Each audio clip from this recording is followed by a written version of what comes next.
न्यस्यतां कलशस्तात दीयतां वल्कलं मम ইদমেবাবগাহিষ্যে তমসা তীর্থমুত্তমম। এখানে দেখুন শেষে তাং এরকম দুটো শব্দ, ন্যস্যতাং আর দীয়তাং। এগুলো মানে হচ্ছে আক্ষরিক মানে হচ্ছে হোক এরকম। যেমন ন্যস্যতাং মানে হচ্ছে রাখা হোক, দীয়তাং মানে হচ্ছে দেওয়া হোক। তো শুনে বুঝতে পারা যাচ্ছে যে এগুলো আসলে এক ধরনের প্যাসিভ ভয়েসের মতন ব্যাপার। যেমন তোমার দ্বারা রাখা হোক বা আপনার দ্বারা রাখা হোক এরকম। সংস্কৃতে কিন্তু এরকম কর্মবাচ্যের প্রয়োগ, ভাববাচ্যের প্রয়োগ খুব বেশি রকমের আছে। ঠিক আগেই ভরদ্বাজ নামের যে শিষ্যকে বাল্মীকি সম্বোধন করেছেন, তার সঙ্গে স্নানে এসেছেন, তাকেই বলছেন যে রাখা হোক। তো আমরা যখন বাংলা করব তখন আমরা রাখো বা রাখুন এরকম করেই বলবো। কারণ আমরা বাংলাতে এরকম রাখা হোক বা দেওয়া হোক এই ধরনের বাক্য খুব একটা বলি। ব্যাকরণে যাদের অল্প উৎসাহ আছে তাদের জন্য বলা যেতে পারে যে এগুলো আত্মনেপদের লোটে আছে। এগুলো ব্যবহারের সুবিধা আছে, যে সে তুমি হোক বা আপনি হোক সর্বত্রই এগুলো বলা যেতে পারে। তো সহজ করে আমরা বলতে পারি যে বাল্মীকি বলছেন, ওহে ভরদ্বাজ তুমি রাখো। তো কি রাখা হবে? কলস। পরেই আছে কলস তাত, ওখানটা সন্ধি করা আছে। তাত মানে কথাটার মানে তাত দেখবেন খুব রামায়ণে মহাভারতে প্রচুর আছে। তাত মানে হচ্ছে এমনিতে বাবা, কিন্তু এখানে যেমন বাবা যেমন ছেলেকেও বলেন বাবা, তো সেইভাবে এখানে দুরকম মানেই হতে পারে। তো এখানে শিষ্যকে বাল্মীকি বাবা এরকম ভাবে বলতে চেয়েছেন, তাই জন্য তিনি তাতও বলছেন। তো কলস মানে তোমার কলসিটা তুমি এখানটায় রাখো। আর দিয়তাং দাও, বলকল আমার বলকল দাও। বলকল অর্থাৎ বৃক্ষ চর্ম নির্মিত যে বস্ত্র। তারপরে যে শব্দটা, এখানেও সেই ময়ের ব্যাপারটা আছে। আমরা আগে যেরকম ম দেখছিলাম কয়েকবার, যে মতে থামতে হবে, ভাবতে হবে যে এখানে কোনো সন্ধি আছে কিনা। তো এখানে যে ময় একার দেওয়া আছে, এখানে সন্ধি আছে। তো প্রথম কথাটা হবে ইদম, তারপরে হবে এ ব অবগাহিষ্যে।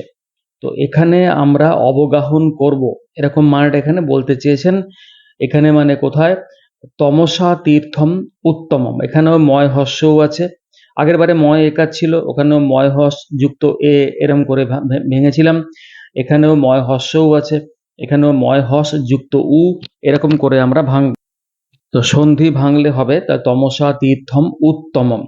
উত্তম যে তমসা তীর্থ, এই তীর্থ কথাটা আগেও একবার বলেছেন, এখন আবার বারবার বলছেন। যেখানে স্নানে মন পবিত্র হয়, শরীর পবিত্র হয়, সব দিক থেকে ভালো লাগে। এই যে তমসা তীর্থ, তো এখানেই আমরা অবগাহন করব। অবগাহন মানে হচ্ছে একদম ডুব দিয়ে যে স্নান, তাকে বলা হচ্ছে অবগাহন। অবগাহিষ্যে এটাও আত্মনেপদেই আছে। আহ, যদিও এটা কর্তৃবাচী আছে যে আমি স্নান করব, এটাই বাল্মীকি এখানে বললেন। তো আমরা ক্রিয়াপদের একটা ব্যাপার দেখছিলাম, আমাদের লক্ষ্য ছিল যে সংস্কৃতটা সরাসরি শেখা। তো আগের যে পংক্তি, তাতে দুটো ক্রিয়াপদ আছে, নস্যতাং আর দীয়তাং।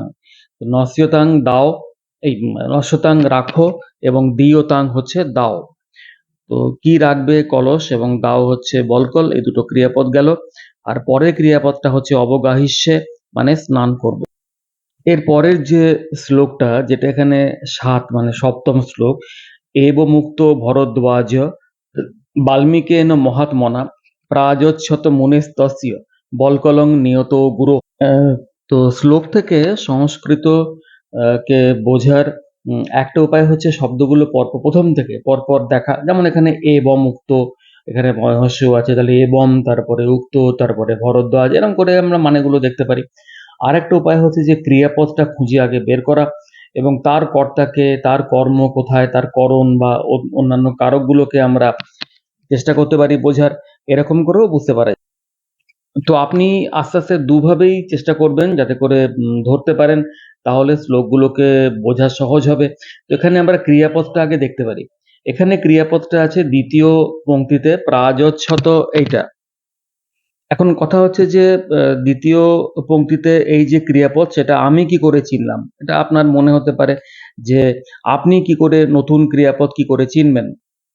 তো বাংলায় যেরকম বিভিন্ন কালে বিভিন্ন পুরুষে বিভিন্ন বচনে ক্রিয়াপদের যে হেরফেরগুলো যেরকম হয়, তো সংস্কৃতেও কিন্তু সেরকম বিভিন্ন কাল মানে বিভিন্ন লকারে ক্রিয়াপদের কিছু কিছু বিভক্তি যুক্ত হয়, সেইগুলো দেখে দেখে বুঝতে পারা যায়।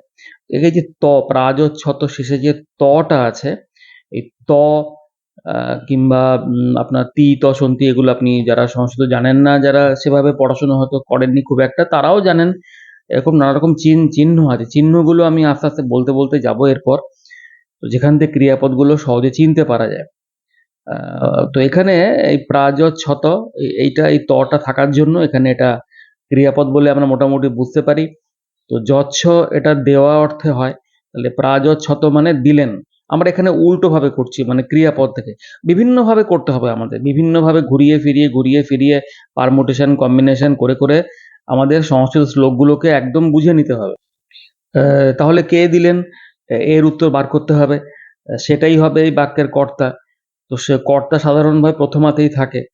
তাহলে এখানে প্রথম পংক্তিতে যে ভরদ্বাজ শব্দটা আছে, ভরদ্বাজ ওকার দেওয়া আছে কারণ বিসর্গটা এখানে সন্ধিতে ওকার হয়ে গেছে। তাহলে তিনি বাল্মীকির যে শিষ্য ভরদ্বাজ, তিনি এই বাক্যের কর্তা। তাহলে ভরদ্বাজ প্রাযোচ্ছত মানে ভরদ্বাজ দিলেন, এই হচ্ছে মূল বাক্য, ভরদ্বাজ দিলেন। বাকি সবগুলোই এই যে উদ্দেশ্য বিধেয় আপনি জানেন। তো ভরদ্বাজকে বাড়ানো হয়েছে নানাভাবে। বেশ, আমি ধরে নিলাম যে আমি জানি না, তাহলে আমি কিরকম করে এটাকে বুঝবো? তো প্রথম শব্দটা তাহলে দেখি, এবং মুক্ত। তো আমরা দেখেছি ম থাকলেই আমাদের খুব সতর্ক থাকতে হবে যে ওখানে সন্ধি করা আছে কিনা। তো এখানে ময় হস্যও আছে, অতএব সন্ধি করা আছে, এটাই স্বাভাবিক।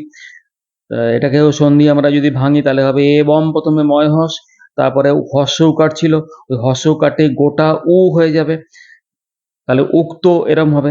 ওকারটা তো সন্ধির ব্যাপার, আমরা আগেই দেখলাম ভরদ্বাজর বেলাতে, এখানেও তাই, এখানেও বিসর্গ ছিল উক্ত। তাহলে সন্ধি ভেঙে পড়লে এইটুকু হবে, তাহলে এবং উক্ত ভরদ্বাজ এরকম হলো। তাহলে উক্ত কথাটাও এখানে প্রথমাতে আছে, মানে ভরদ্বাজ নিজেই এখানে উক্ত। উক্ত মানে কি না, ভরদ্বাজকে বলেছেন বাল্মীকি, সেই কথাটার জন্য এখানে ভরদ্বাজকে উক্ত বলা হচ্ছে। আর এবং কথাটা অব্যয়, মানে হচ্ছে এইভাবে। তো এইভাবে বাল্মীকির দ্বারা উক্ত হয়ে, এরকম আর কি ভরদ্বাজ। তারপরে ওয়ার্ডটা কি আছে, বাল্মীকেন, এই বাল্মীকির দ্বারা। তো এখানে একটা জিনিস দেখার আছে যে মুনির নাম বাল্মীকি। বাল্মীকি কথাটা কিন্তু হর্ষইকারান্ত এবং মুনি শব্দরূপ, কিন্তু মাঝে মধ্যে এরকম ভাবে বাল্মীক, তার নাম বাল্মীকি না বলে বাল্মীক এইরকমও হয়েছে। সেক্ষেত্রে সেটা বাল্মীক নর শব্দরূপ করে হচ্ছে, এবং নর শব্দে তৃতীয় আর এক বচনে যেমন নরেন মানুষের দ্বারা বোঝানোর জন্য হয়, সেরকম করে বাল্মীকেন বাল্মীকের দ্বারা এরকম করে বোঝানো হয়েছে। আমরা সাধারণত বাংলাতে বাল্মীকির দ্বারা এরকম করে বুঝতে পারি। তারপরে আছে মহাত্মনা, এটাও বাল্মীকিরই বিশেষণ। কি করে বুঝলাম না, তৃতীয়াতে আছে। কি করে বুঝলাম না, আত্মন শব্দ, এই আত্ম তয়ময় আছে, দন্তন্য আছে তারপরে, তাহলে আত্মন শব্দে তৃতীয়ার এক বচনে হয় আত্মনা। এখানে মহাত্মা, এখানে আত্মা মানে এখানে মহাত্মা লেখাই আছে আগে। মহাত্মা বাল্মীকি তাঁর দ্বারা উক্ত হওয়ার পর উক্ত হলেন, অনুরুদ্ধ হলেন, অনুরোধ প্রাপ্ত হলেন বা আদেশ প্রাপ্ত হলেন, এরকম ভাবে করে ভরদ্বাজ এবারে প্রাযোচ্ছত দিলেন। কি দিলেন দেখি, তারপরে কি লেখা আছে। আমিও জানি না সংস্কৃত, আমিও আপনাদের মতনই শেখার চেষ্টা করছি। মুনেস্তস্য, এই দন্তস্বয়তয়, এই দন্তস্বয়তয় দেখুন ৬ নম্বর শ্লোকে কলশস্তাত দন্তস্বয়তয় ছিল, ওখানেও আমরা সন্ধি ভেঙেছিলাম, কলশ বিসর্গ তারপরে তাত হয়েছিল, এখানেও মুনে বিসর্গ তারপরে তস্য হবে। তাহলে তস্য মুনে তস্য এরকম আমরা দেখলাম। এবারে এগুলোর মানে কি, তো মুনে মুনি শব্দরূপ। যারা 7-8 মিনিমাম সংস্কৃত দেখেছেন তারা, তাদের নিশ্চয়ই মনে আছে যে নর শব্দরূপের পরেই মুনি শব্দরূপ থাকে। তো এখানে মুনির এরকম মানে ষষ্ঠীতে আছে, এগুলো আমরা বারবার আলোচনা করব এবং পারলে আমি কিছু ডকুমেন্ট দিয়েও দেব। তো মুনির তস্য, তাঁর, এটা তৎশব্দরূপ। তো তাঁর মুনির, তাঁর মুনি, মুনেস্তস্য তাঁর মুনির, কিন্তু সহজে বাংলায় বললে হবে সেই মুনির, সেই মুনির এরকম করে আমরা দেখব। এই ব্যাপারটা আমরা আলোচনা করা যেতে পারে নানাভাবে ব্যাকরণ শেখার জন্য। তো আস্তে আস্তে এইটুকু এখন আমরা এগোই। সেই মুনির বলকল দিলেন, সেই মুনির বলকল যিনি চাইলেন বাল্মীকি, তার মুনির বলকল দিল, সেই মুনির বলকল ভরদ্বাজ তাকে দিল। শেষে আছে নিয়ত গুরু। তো এখানেও আবার দেখুন তয়ের সঙ্গে ওকার আছে। এখানেও নিশ্চয়ই বুঝতেই পাচ্ছেন, আগের যেমন ভরদ্বাজ ওকার ছিল, বিসর্গ ধরে নিয়েছিলাম, উক্ত ওকার ছিল, বিসর্গ ধরে নিয়েছিলাম। এগুলো আমি আগের কথাগুলো বারবার বলছি, কারণ আমাদের আগের শিক্ষাটা পরে টেনে আনতে হবে, তা না হলে তো প্রত্যেকবার নতুনভাবে শিখতে হবে। তাহলে নিয়ত, নিয়ত যিনি সর্বক্ষণ সঙ্গে থাকেন, এই অর্থে। গুরু, এটাও ষষ্ঠীর একবচনে আছে, গুরু যে শব্দটা, সেটার জন্যে। গুরু হচ্ছে সাধু শব্দের মতন, তো সাধু যে এরম করে হয়, গুরুর, গুরুর যিনি নিয়ত।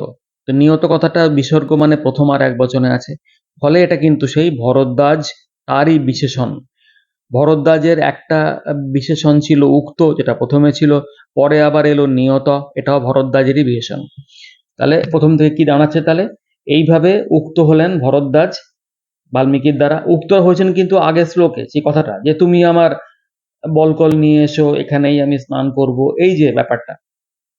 তো তারপরে ভরদ্বাজ যখন উক্ত হলেন, মহাত্মা বাল্মীকির দ্বারা প্রাযচ্ছত দিলেন সেই মুনির বলকল, যে ভরদ্বাজ কিনা গুরুর নিয়ত, গুরুর সঙ্গে সর্বক্ষণ থাকেন, গুরুকে সেবা করেন।